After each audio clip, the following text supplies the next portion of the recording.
καιρός, ούτε που το καταλαβαίνουν. Λοιπόν, και πάμε να υποδεχτούμε τον πρώτο μας καλεσμένο για σήμερα, που θα μας μιλήσει για μια πολύ όμορφη παράσταση που έχει τίτλο «Βρωμιά». Για μιλήστε μου, έχουμε τον Κωνσταντίνο Φάμη, τον πρωταγωνιστή. Κύριε Φάμη, Κωνσταντίνε βασικά, το πούμε και πριν και πάλι σκάλωσα. Κωνσταντίνε, για μιλήστε, καλησπέρα, για αυτή την παράσταση. Συγγνώμη, δεν άκουσα την ερώτηση. Για την παράσταση «Βρωμιά», μιλήστε μας. Ναι. Πρόκειται λοιπόν για μια παράσταση που έχει ξαναπαρουσιαστεί στην Αθήνα από μένα το 2018, ενώ οι πρώτες παραστάσεις έγιναν στα τέλη του 2015 σε διάφορα μέρη της Ελλάδας. Μιλάει για την ιστορία, ο Σνάιντερ, ο συγγραφέας της Βρωμιάς, έχει γράψει την ιστορία του Σαντ, ενός 30χρονου από το Ιράκ, ο οποίος την περίοδο του πολέμου, του Περσικού κόλπου, αποφασίζει να φύγει από τη χώρα του, επειδή δεν θέλει να πολεμήσει.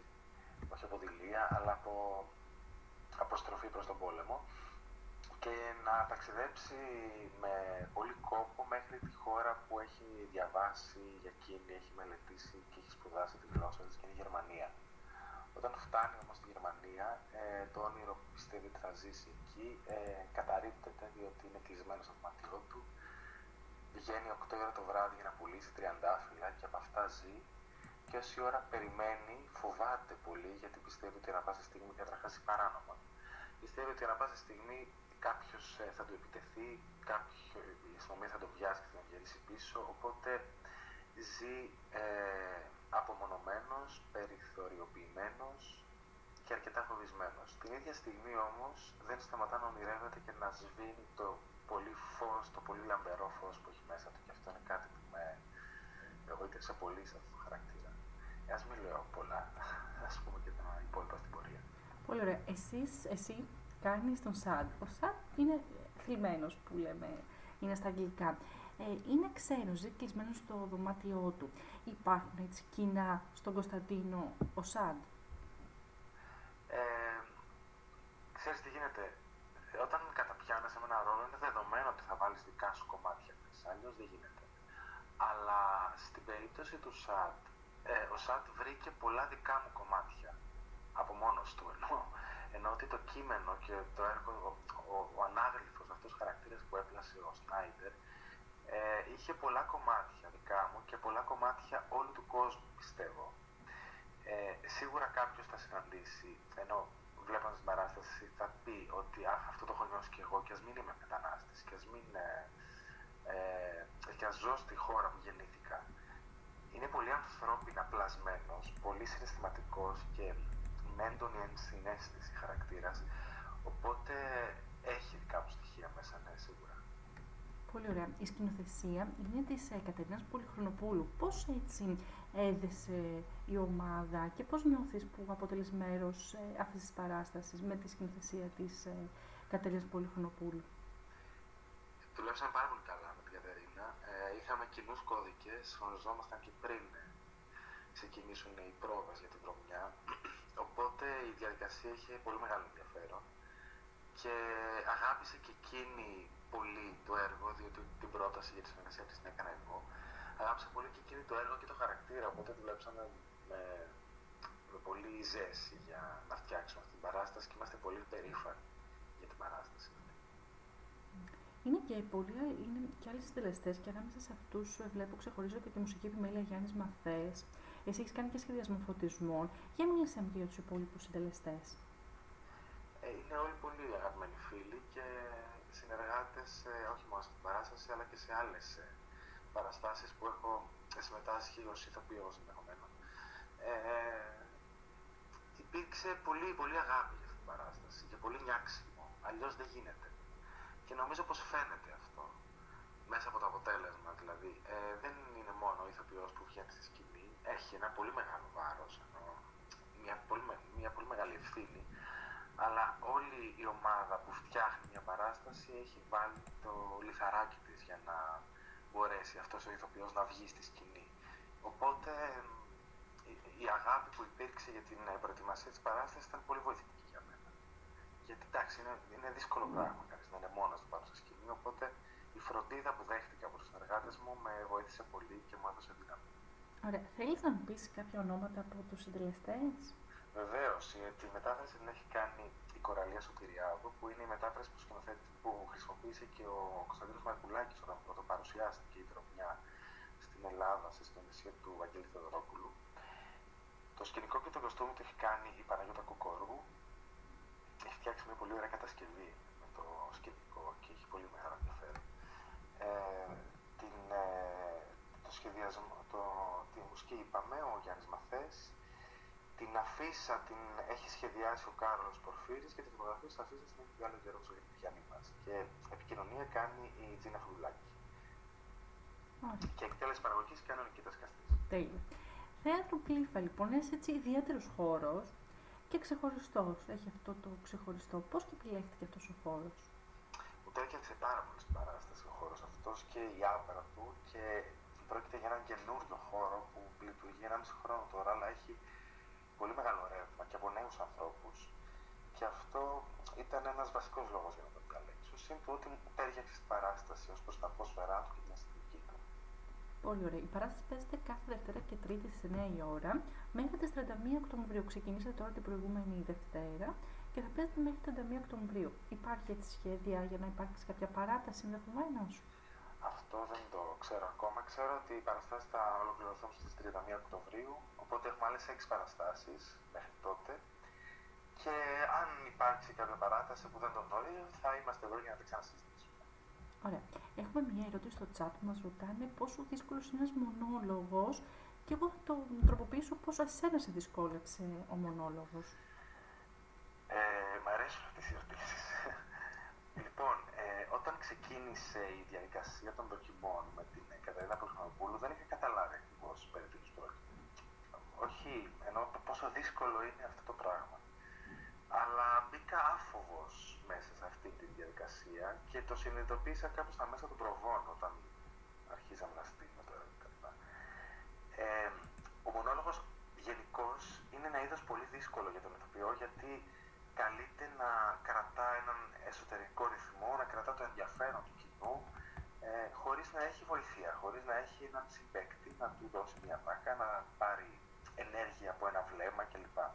Οπότε κανείς χρειάζεται να έχει απόλυτο έλεγχο του νευρικού του συστήματος, του ρυθμού του, να είναι πολύ καλά γυμνασμένος εννοώ, και σωματικά και φωνητικά, για να μπορέσει να ανταπεξέλθει σε μια παράσταση 1 ώρα και 10 λεπτά είναι η δική μας. Στην περίπτωση του ΣΑΤ τώρα, επειδή ο Σνάιντερ έχει γράψει έναν εκρηκτικό χαρακτήρα σε σημεία, δεδομένου του ότι υπάρχουν στιγμές που αλλάζει καριέρα ρόλους, από Ιρακινός μετανάστης γίνεται Γερμανός φασίστας και δεν ξέρω εγώ τι, αυτές οι έντονες αναλλαγές και οι πολύ μεγάλες εντάσεις που έχει, ειλικρινά με κουράζουν πολύ, ενώ με εξοντώνουν σωματικά, αλλά είναι τόσο γοητευτική η διαδικασία. Και χαίρομαι τόσο πολύ με την αποδοχή του κόσμου στο τέλος, οπότε δεν υπάρχει καμία κούραση, μόνο χαρά. Ωραία. Κάπου ανέφερε στην αρχή της συνέντευξής μας ότι την έχει ξαναπαιχτεί στην Ελλάδα με τον Κωνσταντίνο Μαρκουλάκη, αν θυμάμαι καλά. Σωστά. Την Αυτό του ΣΑΤ και το Βαγγέλη Θεοδωρόπουλο στη σκηνοθεσία. Την είχες δει αυτή την παράσταση? Δεν την είχα δει, όχι. Και γίνει το 97, δεν την είχα δει. Αλλά κάπως όταν πρόκειται να παίξω ένα ρόλο, προτιμώ να μην έχω δει κάποιον άλλο να το κάνει. Γιατί έτσι η φαντασία μπορεί να είναι πολύ πιο ανοιχτή και να μην περιορίζεσαι σε κάτι που έχεις δει και σου έχει εντυπωθεί, έστω και υποσυνείδητα στο μυαλό. Προτιμώ δηλαδή να μπαίνω σε ένα ρόλο τελείως καθαρός, χωρίς καμία ιδέα, και να μου σχηματίζεται στο μυαλό μου σιγά σιγά. Έχεις μπει ποτέ στο σημείο να κάνεις σύγκριση ενδεχομένως με το πώς έπαιξε η συγκεκριμένη παράσταση, πώς ήταν η απόδοση ή τα σχόλια ενδεχομένως αποκριτικές με την τώρα, με την τωρινή παράσταση? Δεν έχω μπει στη διαδικασία, όχι, γιατί ο κάθε ηθοποιός είναι ξεχωριστός και διαφορετικός, όπως και ο κάθε άνθρωπος είναι κάτι στο οποίο αναφέρεται και ο Σνάιντερ, έτσι κι αλλιώς. Μιλάει δηλαδή για τη διαφορετικότητα των ανθρώπων. Και γι' αυτό φεύγει, τώρα πάω αλλού από το ερώτημα, αξίζει να πω ότι φεύγει από το μεταναστευτικό και μιλάει για όλους τους ανθρώπους που δεν είναι αποδεκτοί, είτε είναι Έλληνες, είτε είναι ξένοι, είτε ψηφίζουν κάτι άλλο, είτε επιλέγουν κάποια άλλη σεξουαλικότητα. Επιστρέφοντας όμως στο ερώτημα,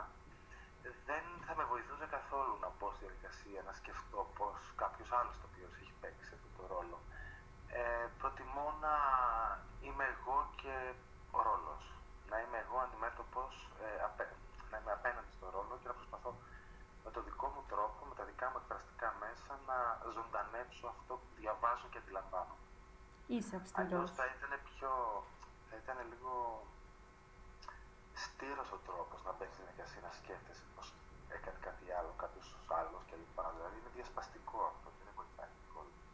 Είσαι αυστηρός απέναντι στον εαυτό σου και ειδικά σαν μονόλογος, δηλαδή θεωρείς ότι κάτι πρέπει να βελτιώσεις? Είμαι γενικώς αυστηρός, ναι, απέναντι στον εαυτό μου, αλλά με δουλειά που κάνω με τον εαυτό μου προσπαθώ να τον επιβραβεύω και για κάποια πράγματα. Και για τη βρωμιά τον έχω επιβραβεύσει, ειλικρινά, γιατί καταρχάς οι εντυπώσεις και οι κριτικές που έχουν γραφτεί μέχρι τώρα για την παράσταση έχουν ξεπεράσει κατά πολύ τις προσδοκίες που είχα. Αλλά η διαδικασία της αναζήτησης δεν σταματά ποτέ. Δεν έχει να κάνει τόσο με διόρθωση, έχει να κάνει με την αναζήτηση. Δηλαδή, σε κάθε παράσταση μπορεί να σου αποκαλυφθεί κάτι το οποίο δεν είχες σκεφτεί. Να έχεις μια εικόνα ή μια σκέψη την ώρα που κάτι λες, την ώρα της παράστασης, που σου γεννήθηκε εκείνη τη στιγμή. Αλλαγές γίνονται και πιάνω τον εαυτό μου τώρα, σε αυτή τη φάση που κάνω αυτές τις παραστάσεις, γιατί ξανά παίξα και το περασμένο Μάρτιο στην Κρήτη και στην Πάτρα. Είμαι πιο θυμωμένος. Πιάνω τον εαυτό μου να είμαι πιο θυμωμένος. Και είμαι πιο θυμωμένος εξαιτίας αυτών που συμβαίνουν στην κοινωνία μας, στη χώρα μας και παγκοσμίως. Οπότε αντλώ ερεθίσματα και αντικρίσματα από την πραγματικότητα. Και άρα για να προσπαθεί κανείς να είναι πιο αληθινός, αυτός είναι ο λόγος. Διορθώνονται κάποια πράγματα ή αλλάζουν κάποια πράγματα. Μπορεί κάτι να μην μου λειτουργήσει η παράσταση. Έχεις παρουσιάσει τη βρωμιά του 2016 για πρώτη φορά στην Ελλάδα και το 2018 πραγματοποίησες παραστάσεις στην Εθνική Θεσσαλονίκη. Το 2023, μετά τον κορονοϊό, μετά από όλα αυτά, πόσο επίκαιρη είναι αυτή η παράσταση και πόσο αυτό που λες, δηλαδή πόσο εσύ έχεις αλλάξει μέσα σε αυτό το ρόλο? Διαπιστώνω ότι κάθε φορά, σε κάθε περίοδο που παρουσιάζεται αυτή η παράσταση, είμαι και διαφορετικός, όπως είμαστε όλοι διαφορετικοί, γιατί έχουμε άλλες εμπειρίες. Η ιστορία του κορονοϊού ήταν μια ιστορία που όταν βρισκόμουν στην πρώτη καραντίνα, ιδίως μέσα στο σπίτι κλεισμένος, μου ερχόταν πάρα πολλές φορές στο μυαλό σαν. Γιατί και εκείνος ήταν κλεισμένος στο δωμάτιό του και ένιωθε ότι του απαγορεύεται να βγει έξω. Αυτός ο εγκλεισμός είναι πολύ άγρια κατάσταση για έναν άνθρωπο. Οπότε δεν το είχα βιώσει ποτέ και όταν ξαναμπήκα μετά τον κορονοϊό και τις καραντίνες αυτές στη διαδικασία να κάνω παραστάσεις, αυτό είχε προσθεθεί ως πληροφορία στο μυαλό μου για την παράσταση και για το χαρακτήρα. Οι άνθρωποι αλλάζουν. Οι άνθρωποι αποκτούν νέες εμπειρίες, άλλα ερεθίσματα, οπότε τίποτα δεν είναι διαφορετικό, δεν είναι ίδιο με κάτι άλλο. Ενώ κάθε φορά η παράσταση έχει μια σταθερά σίγουρα, αλλά εγώ είμαι διαφορετικός κάθε φορά.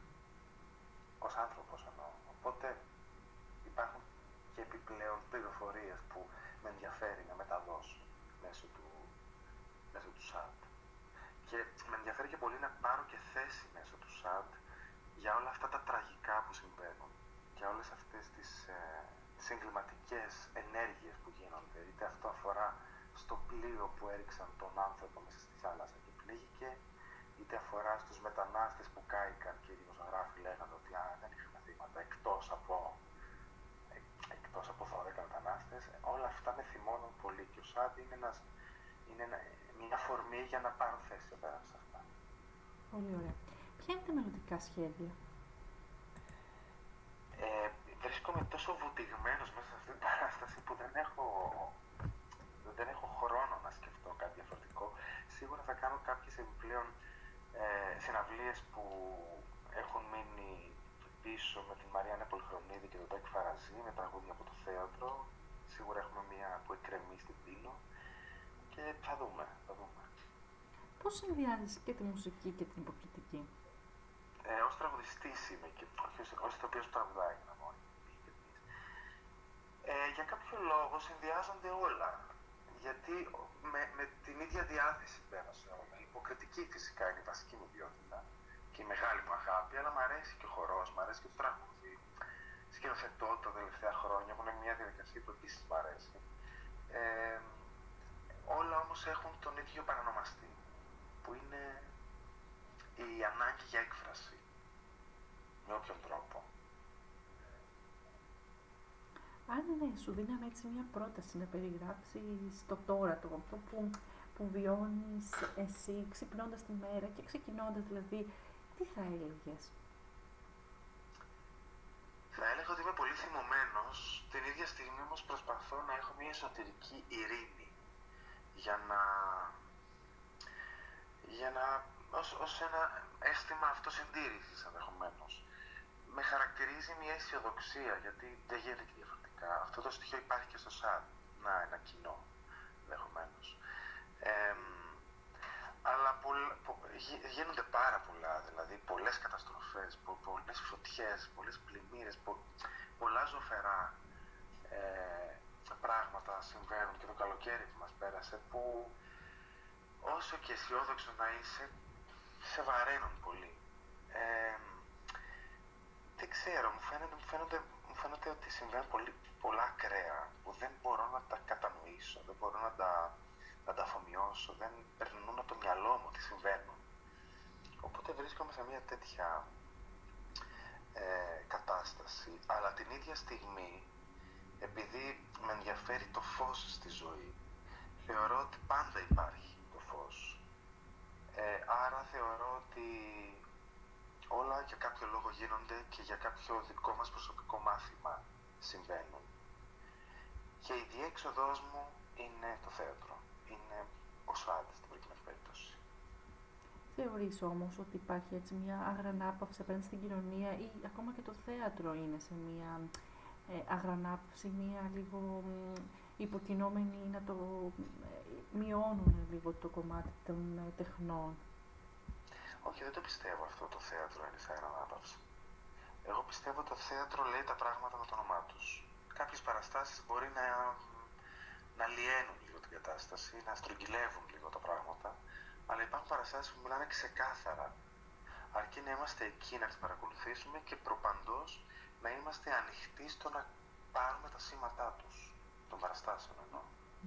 Ναι, έχεις δίκιο σε αυτό. Εγώ θεωρώ ότι απέναντι από τον θεατή, από την κοινωνία υπάρχει συμμετοχή, η προβλεπόμενη ή ο θεατής, η κοινωνία είναι σε αγρανάπαυση. Δηλαδή, παρόλο που υπάρχουν όλα αυτές μέσα από τις τέχνες, αν ο θεατής είναι έτοιμος να το αντιληφθεί ή η κοινωνία κάνει κάτι απέναντι σε αυτό.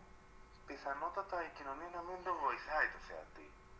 Και δεδομένης της απουσίας που έχει πολύ συχνά και ως προς την τέχνη, αν μιλάμε για το θέατρο και την τέχνη. Δηλαδή, την περίοδο της καραντίνας η πολιτεία δεν βοήθησε την τέχνη. Ίσα ίσα λειτουργήσαμε και ως εξελαστήρια θύματα, πιστεύω, για να πάρουν κάποια μέτρα, απαγορεύονταν οι παραστάσεις, το να τα άλλα κτλ. Εκεί θύμωσα πάρα πολύ, δηλαδή πραγματικά δεν μπορούσα να καταλάβω για ποιο λόγο. Τα πλοία για τα νησιά είναι ασφυκτικά γεμάτα και οι παραστάσεις με 50% χωρητικότητα απαγορεύονται. Από την άλλη όμως πάντα υπάρχει διέξοδος. Αν θες να δεις και αν θες να μετακινηθείς εντός εισαγωγικών και να ευαισθητοποιηθείς προς διάφορες κατευθύνσεις, υπάρχει το βήμα. Αρκεί να είσαι διατεθειμένος να τα δεις όλα αυτά, να είσαι ανοιχτός. Πολύ ωραία. Ο Κωνσταντίνος μέσα από την παράσταση ηρεμεί το θυμό του ή τον ενισχύει? Είναι μια μορφή ψυχοθεραπείας αυτό, η παράσταση. Βέβαια, εκτονώνεται το θυμός, εκτονώνεται και μετά έχεις μια γαλήνη, μια κούραση και μια γαλήνη. Και εκτονώνεται. Το θέατρο λειτουργεί ψυχοθεραπευτικά και για τον ηθοποιό, φυσικά και για το θεατή. Γι' αυτό είναι εξαιρετικά σημαντική η παρουσία του στη ζωή μας. Αν και λέγεται ότι είναι πολυτέλεια, ναι, σύμφωνοι, αλλά είναι απαραίτητη η παρουσία του στη ζωή μας, διότι αποφασίσεις να ξεκινήσεις από το σπίτι σου, να μπεις σε ένα σκοτεινό χώρο, να αφήσεις πίσω σου οτιδήποτε σε έχει ενοχλήσει, στεναχωρήσει, οτιδήποτε, και να μπεις σε έναν άλλο κόσμο για 2 ώρες, 1 ώρα, πόσο είναι. και να ταξιδέψεις, δηλαδή, και να επικοινωνήσεις με το συναισθημά σου. Αυτό το πράγμα είναι σπουδαίο και είναι ακριβώς ο στόχος της ψυχοθεραπείας, να μπορέσει κανείς να συνδεθεί με το συναισθημά του, να πάρει κάποια ερεθίσματα και κάτι να τα κάνει μετά. Οπότε λειτουργεί σίγουρα ψυχοθεραπευτικά, ναι. Πολύ ωραία. Βρωμιά λοιπόν του Ρόμπερτ Σνάιντερ από 9 Οκτωβρίου στο Θέατρο Πλήφα, κάθε Δευτέρα και Τρίτη στις 9 η ώρα. Στην Κοριτσάς 39 είναι η διεύθυνση. Να πούμε, αν δεν κάνω λάθος, ότι στον χώρο ότι πρέπει να γίνονται ηλεκτρονικές συγκρατήσεις, καθώς δεν κόβονται εκείνη τη στιγμή εισιτήρια, αν δεν κάνω λάθος. Όχι, κόβονται. Εισιτήρια, απλώς δεν μπορεί να αγοράσει κάποιο εισιτήριο άλλη μέρα ή ώρα της παράστασης. Δηλαδή, εμείς παίζουμε Τρίτη, Τετάρτη δεν μπορεί να περάσει κάποιος να πάρει εισιτήριο το Πλήφα. Πρέπει να το πάρει από το more.com, που είναι το παλιό Βήμα. Ουσιαστικά. Ή μπορεί να πάρει τηλέφωνο και να κάνει κράτηση. Δεν έχει τρόπο να... Υπάρχει πάντως διόδους.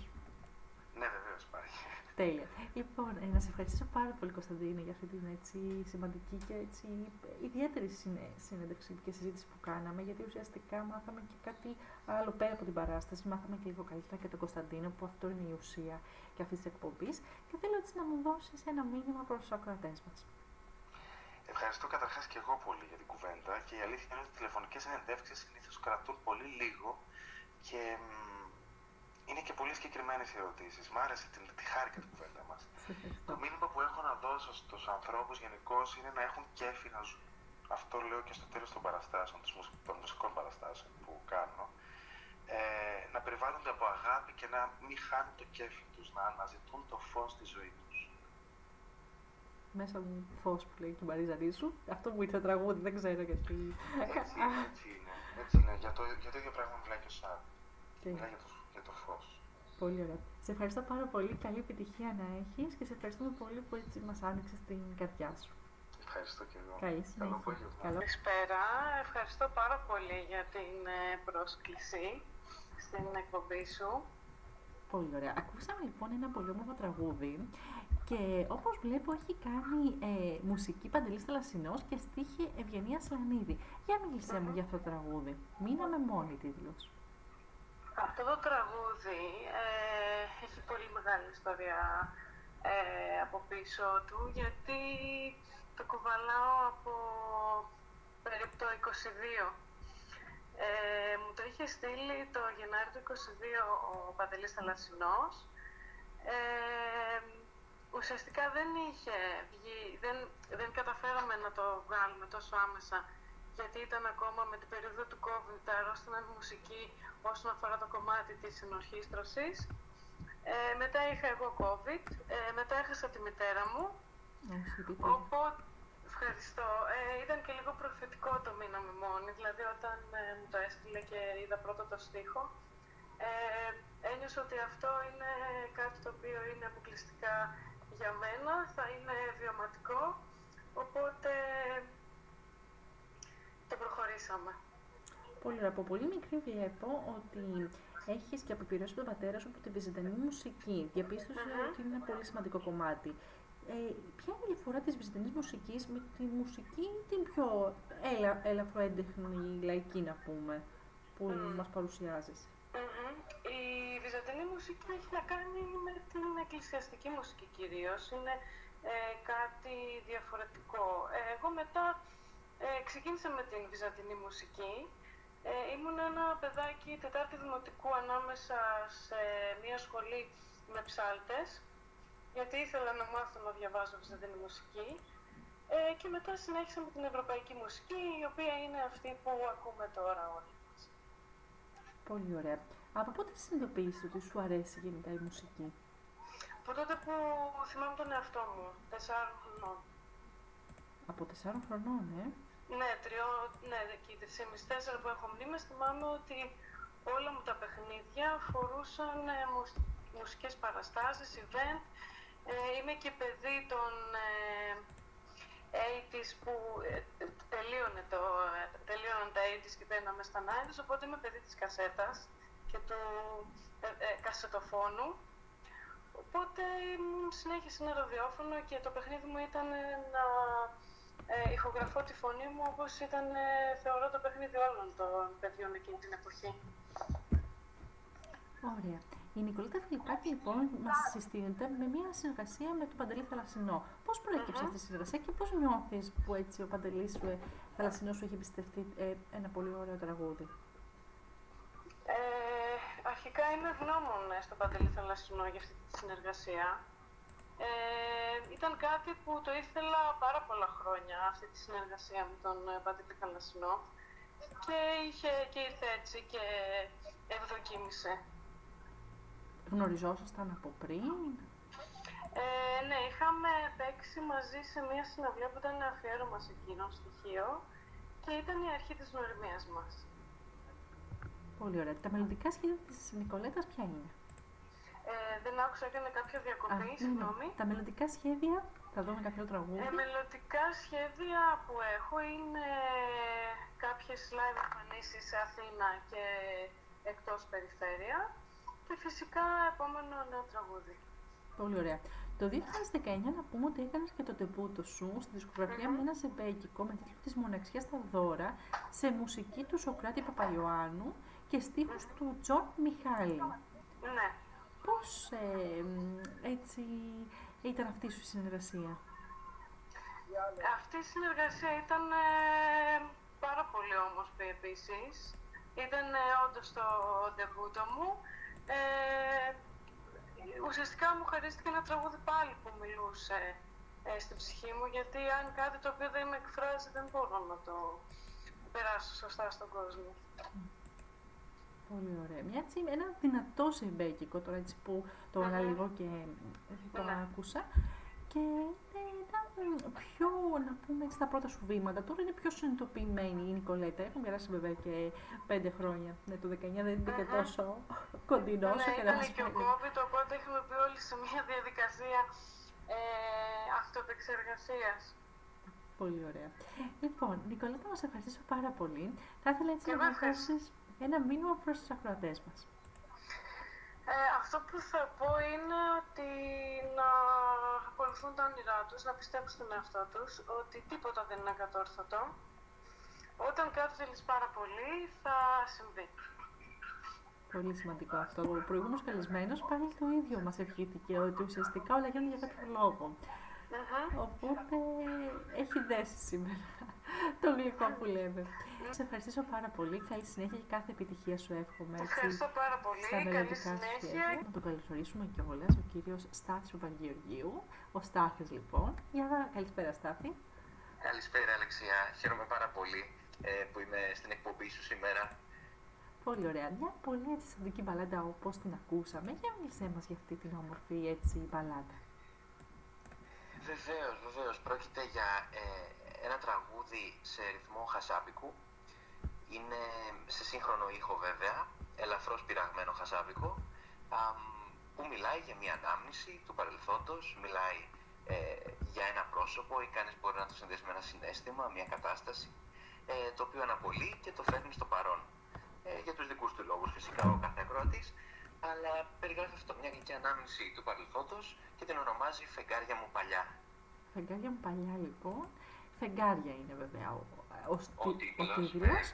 Μουσική Αντώνης Ρήγας, στίχη Μαρία Καμπούρη, που κυκλοφορεί από την Panic Oxygen. Για μίλησέ μου για αυτή έτσι τη συνεργασία. Ναι, κυκλοφορεί από την Panic. Έχουμε μια πολύ όμορφη συνεργασία με τη συγκεκριμένη δισκογραφική από το 2018, όπου κυκλοφόρησε το πρώτο μου τραγούδι. Μου δίνει το βήμα έτσι ώστε να εκφράζομαι και να μοιράζομαι τα τραγούδια που ετοιμάζουμε με τους συναδέλφους συνεργάτες στο ευρύ κοινό της Panic και όχι μόνο. Γενικότερα είναι μια πολύ όμορφη συνεργασία που μας αφήνει να ανακαλύπτουμε νέες μουσικές ιδέες και προτάσεις κάθε φορά και να τις μοιραζόμαστε. Πολύ ωραία. Η συνεργασία με τον Αντώνη Ρήγα και τη Μαρία Καμπούρη πώς προέκυψε? Με τον Αντώνη Ρήγα είναι η πρώτη μας συνεργασία και χαίρομαι πολύ γι' αυτό, γιατί θεωρώ ότι είναι ένας ταλαντούχος δημιουργός και ξεκίνησε μέσω της Μαρίας Καμπούρη, διότι γνωρίζονται καλά και έχουν κάνει και αρκετές συνεργασίες μεταξύ τους. Επομένως είχα τη χαρά να τον γνωρίσω μέσα από τη Μαρία Καμπούρη, με την οποία εγώ αντίστοιχα τα τελευταία χρόνια συνεργάζομαι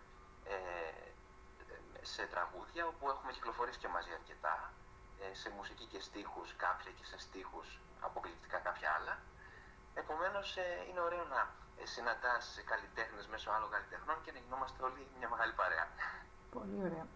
Βλέπω ότι μεγάλωσε στην Πτολεμαΐδα, τελείωσε το μουσικό σχολείο της Πτολεμαΐδας και έπαιρνε τη νομική σχολή του Δημοκρατίου Πανεπιστημίου Θράκης. Να πούμε ότι εγώ έχω τελειώσει βέβαια πολιτικονομικής, αλλά βλέπω ότι έχουμε έτσι διάφορα κοινά, αλλά παρόλα αυτά σε έχει κεντρήσει και η μουσική ή ασχολείσαι και με το επάγγελμά σου?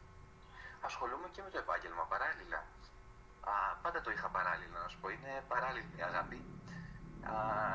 Το ένα βοηθάει το άλλο στο να μπορώ να έχω ισορροπία στην καθημερινότητα, κάπως έτσι το αισθάνομαι, αλλά δεν τρώει κιόλας το ένα από το άλλο, επομένως είναι πάρα πολύ ωραίο αυτό. Και έτσι το πρωί δικηγόρος και όλη την υπόλοιπη μέρα, εβδομάδα, ερμηνευτής. Πολύ ωραία. Μου κάνει εντύπωση γιατί σήμερα και οι δύο μου καλεσμένοι στη μουσική ασχολούνται με τα μαθήματα βυζαντινής και παραδοσιακής μουσικής. Πώς έτσι αυτό συνδέεται με τη μουσική? Πόσο κοινά δηλαδή μπορεί να έχει η βυζαντινή μουσική, ήταν η ερώτηση που έκανα και στην Νικολέτα Φιλιππάκη, με το ελαφρό τεχνολαϊκό που ακούσαμε? Μια επίσης πολύ καλή ερμηνεύτρια και καλή συνάδελφος να πω, επειδή είδα ότι ήταν καλεσμένη και η ίδια και τα χαιρετίσματά μας ακούει. Πάντως να πω για τη βυζαντινή μουσική ότι είναι άμεσα συνυφασμένη και με το έντεχνο λαϊκό, θα έλεγε κανείς, γιατί είναι η βάση μας, ειδικά σε εμάς εδώ, γιατί είμαστε με το ένα πόδι στην Δύση, με το ένα πόδι στην Ανατολή και θεωρώ ότι πολλοί από εμάς έχουν μουσικό υπόβαθρο, ακούσματα ανατολίτικα και η βυζαντινή μουσική φυσικά είναι άμεσα συνυφασμένη και με την θρησκεία μας, με τη λατρεία μας. Επομένως, από μικρή, ακόμα και στην εκκλησία που θα πάμε, θα την έχουμε ακούσει, αλλά και τριγύρω, γιατί είναι γραμμένη και διάφοροι παραδοσιακοί ήχοι είναι επίσης άμεσα συνυφασμένοι με τη βυζαντινή μουσική. Επομένως, το ένα φέρνει τ' άλλο και γοητεύεσαι, την αγαπάς. Και σίγουρα σε βοηθάει πάρα πολύ στο να μπορέσεις να κουρδίσεις τη φωνή σου, γιατί έχει τόσα μικρές αποστάσεις οι νότες μεταξύ τους, και διαστήματα, μικρότερα από τα ευρωπαϊκά, που νομίζω ότι σε βοηθάει πάρα πολύ στο να κουρδίσεις τη φωνή. Πολύ ωραία. Βλέπω ότι έχεις κάνει το ντεμπούτο σου με ένα τραγούδι «Σχεδία» με τίτλο το 2018 και βλέπω πάλι από την Panic Records είναι. Πώς διαφέρουν αυτά τα τραγούδια, ποια είναι η εξέλιξη στην πάροδο χρόνο? Το κάθε τραγούδι είναι διαφορετικό. Με την έννοια ότι από τη στιγμή που ακολουθούμε την τάση της μουσικής να κυκλοφορούμε με μονομένα τραγούδια single στις ψηφιακές πλατφόρμες, αυτό μας δίνει και την ευκαιρία να πειραματιστούμε σε διάφορα μουσικά είδη. Από τη στιγμή δηλαδή που δεν κυκλοφορούμε, ποτέ ναι, ποτέ όχι, αλλά όταν δεν κυκλοφορούμε ένα δίσκο με ένα ολοκληρωμένο νόημα και ροή, έχουμε τη δυνατότητα, κυκλοφορώντας ξεχωριστά τα τραγούδια, να πειραματιστούμε και σε διάφορα είδη. Και έτσι ξεκίνησα με τη Σχεδία, όπου η βάση της, ο πυρήνας της είναι κλασική μπαλάντα, θα έλεγε κανείς χατζητακική, σε αυτές τις φόρμες δηλαδή, αλλά με σύγχρονο ήχο, δηλαδή το έντυσαν, το ενορχίστρωσαν οι Δραμαμίνοι, ένα έντεχνο ελαφρώς ροκ σχήμα, η οποία είναι πολύ γνωστή, ειδικά στην ροκ εναλλακτική σκηνή, και το έκαναν και το έφεραν σύγχρονο ήχο και αυτό το πάντρεμα ήταν καταπληκτικό. Το έχω βάλει λίγο έτσι να το ακούμε έτσι στο βάθος αυτό το τραγούδι, γιατί ουσιαστικά είναι και το πρώτο που μας συστήθηκες. Ακριβώς. Είναι σε μουσική του Βασίλη Πανταζόπουλου και σε στίχους του Γιάννη Φίλια. Πολύ ωραία. Πώς νιώθεις έτσι στον πάροδο χρόνο, δηλαδή το 23 με αυτό το τραγούδι, ποιες είναι οι διαφορές του Στάθη? Το τραγούδι παραμένει ίδιο και ελαφρώς εξελισσόμενο. Η ερμηνεία του μάλλον, να το πω έτσι, το τραγούδι δεν αλλάζει, αλλά νομίζω ότι είναι μια πολύ ωραία ερώτηση, γιατί ακούγοντας ένα τραγούδι που έχεις ερμηνεύσει πριν κάποια χρόνια, δεν θα σταθώ στο τεχνικό κομμάτι και στο πώς το προσέγγιζες τότε και τώρα, αλλά σίγουρα στην αλήθεια που προσπαθείς να μεταφέρεις. Και βλέπεις τον εαυτό σου ότι μπορεί σε κάποια πράγματα να αλλάζει, να εξελίσσεται, και βλέπεις ότι αν το προσεγγίσεις τώρα μπορεί ακούγοντας το κάποιος να εκλάβει κάτι άλλο από τότε που του το μετέφερε στο 2018. Πολύ ωραία. Αλλά αυτή είναι η γοητεία με τα τραγούδια, όπως βλέπεις καμιά φορά ότι πολλοί συνάδελφοι διασκευάζουν πολύ παλιά τραγούδια και τα φέρνουν στο προσκήνιο, διαμαντάκια υπέροχα. Βλέπεις τι έλεγαν τότε σε εκείνη την εποχή και τι λένε τώρα. Είναι τόσο σχετικό και κάθε φορά, αλλά μου πεις μια μέρα να το ακούσεις και μια μέρα να το ακούσεις την επόμενη από κάποιον άλλο, πάλι κάτι θα πάρεις. Επομένως, πόσο μάλλον να το ακούσεις σε διαφορετικές χρονιές. Βλέπω όμως επίσης έχεις πειραματιστεί έτσι και στο 10 βήματα με λίγο πιο ταγκό. Ακριβώς, ναι, είναι το ταγκό μας, το μοναδικό ταγκό που έχω, το οποίο το θεωρώ μια φοβερή μουσική πρόταση για τα επόμενα χρόνια, όχι επειδή το τραγουδάω προς Θεού, αλλά επειδή έχει κάνει πάρα πολύ ωραία δουλειά η Μαρία Καμπούρη στη σύνθεση και επίσης πάρα πολύ ωραία ο ενορχιστρωτής και συνεργάτης μας Γιώργος Μπουσούνης, ευρηματική ενορχίστρωση που θεωρώ ότι και χωρίς τη φωνή ακόμη να κυκλοφορήσει θα έχει κάτι να πει. Πολύ ωραία. Να πούμε ότι πάλι συνεργάζεσαι εσύ με τη Μαρία Καμπούρη και ενορχίστρωση τον Άμμος, όπως και το Πάντα Εδώ, που θα το ακούσουμε λίγο κι αυτό έτσι, να υποβόσκει. Βλέπουμε συνεργασία από διάφορα έτσι πρόσωπα. Έχεις ξεχωρίσει κάποια συνεργασία σου? Δεν μου έρχεται να ξεχωρίσω κάποια, γιατί πραγματικά από την κάθε μία πήρα κάτι πολύ διαφορετικό και ωραίο.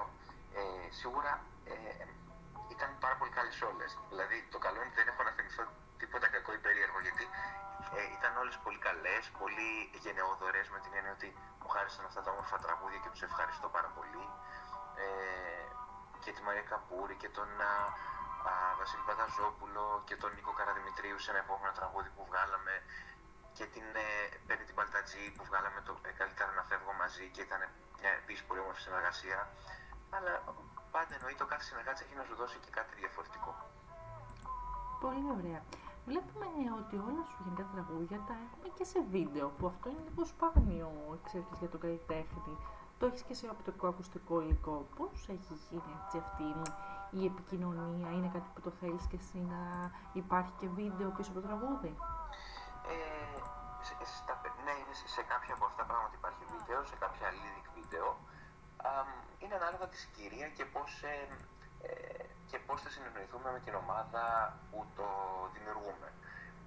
Δεν είναι για μένα προϋπόθεση να υπάρχει το βίντεο κλειπ από πίσω. Δεν θεωρώ ότι δίνει το κάτι παραπάνω στο τραγούδι το καθεαυτό, αλλά μπορεί καμιά φορά να βοηθήσει στον τρόπο επικοινωνίας του, γιατί κατά τα ψέματα ζούμε σε εποχές της εικόνας, αλλά αυτό βέβαια είναι αντικό μαχαίρι. Μπορεί να αρέσει, μπορεί να μην αρέσει. Για μένα το βασικό είναι να βγει το τραγούδι καλά, να βγει ένα καλό αποτέλεσμα, αξιοπρεπές, και είναι μετά υποκειμενικό σε ποιον θα αρέσει και σε ποιον όχι. Πολύ ωραία. Έχεις συμμετάσχει ή θα ήθελες να συμμετάσχεις σε κάποιο μουσικό σοου? Όχι, δεν έχω συμμετέχει και προς το παρόν δεν έχω σκεφτεί κάτι τέτοιο. Αλλά το θεωρώ ένα καλό βήμα για κάποιον τραγουδιστή που θα ήθελε να δείξει την δουλειά του και την φωνή του και την ερμηνεία του. Γιατί όπως είπαμε, ζούμε στην εποχή της εικόνας. Επομένως, γιατί όχι να μην βγουν αξιόλογοι ερμηνευτές και ερμηνεύτες που έχουν βγει φυσικά από διάφορα τέτοια σοου. Παρ' όλα αυτά, οι Panic έχουν μία από τις πιο μεγάλες αυτή τη στιγμή δισκογραφικές στην Ελλάδα.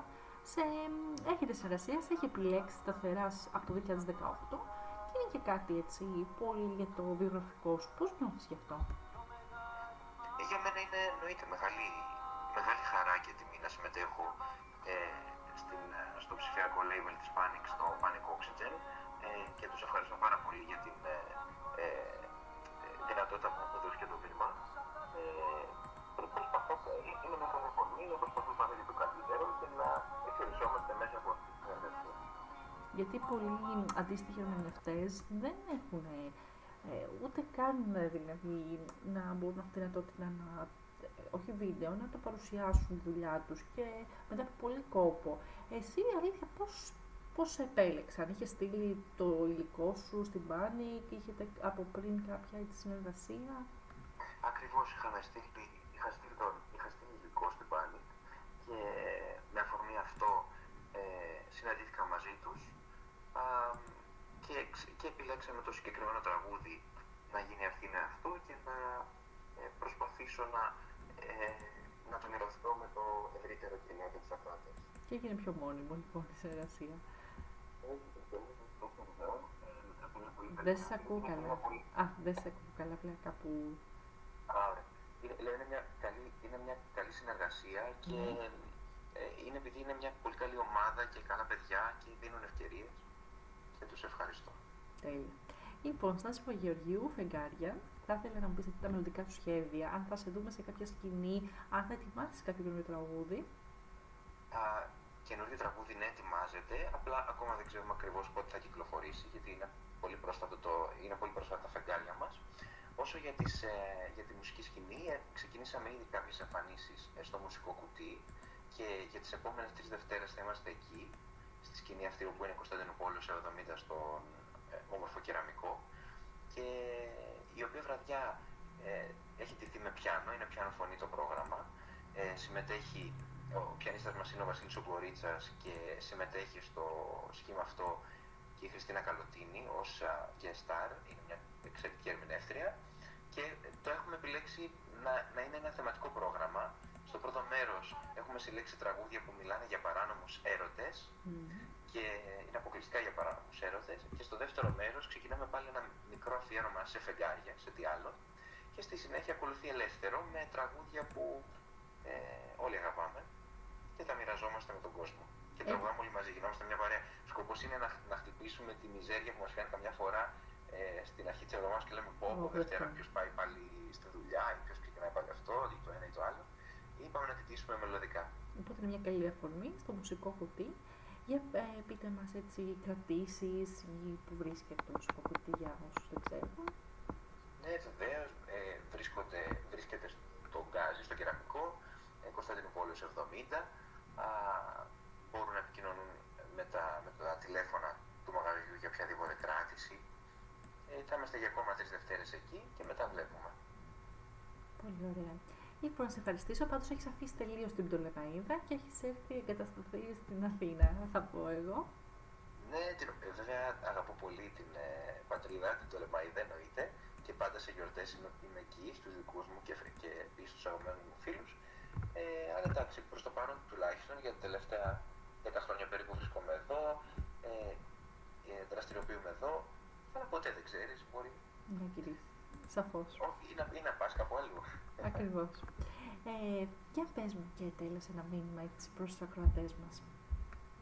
Νομίζω το βασικότερο όλων είναι να μην μασάμε. Δηλαδή, προσπαθούν πάντα είτε καταστάσεις είτε πρόσωπα να μας προκαλέσουν έτσι καμιά φορά μια στενοχώρια, μια μιζέρια, μια απεσιοδοξία.